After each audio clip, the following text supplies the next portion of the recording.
Hello everyone, we would like to share how to remove the factory screen on the top from the MAZDA CX3, the generation between 2015 and 2020.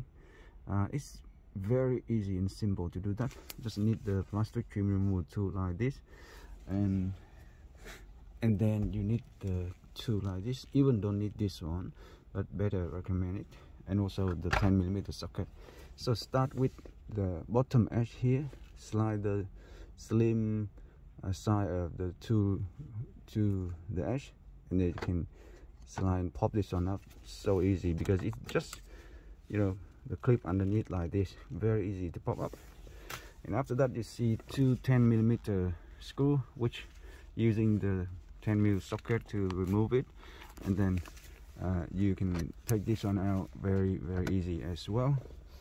And at this moment you can use the hand, but easier is just using the tool like this.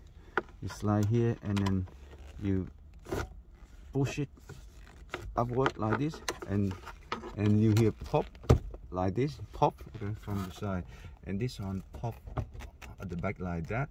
Okay, so the same thing will do pop up over here, okay, which is enough for you to slide the plastic trim removal tool on the side edge, and then you twist, and the plastic cover on the top pops up, because all plastic cover only and trim, and then you actually can pop this one out, okay, by hand. So easy as well, which is, again, you see this one, okay, and that's about two plastic remover.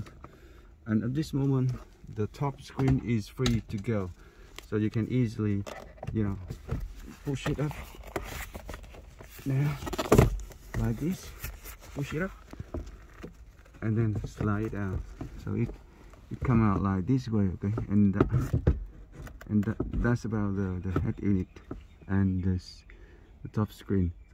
So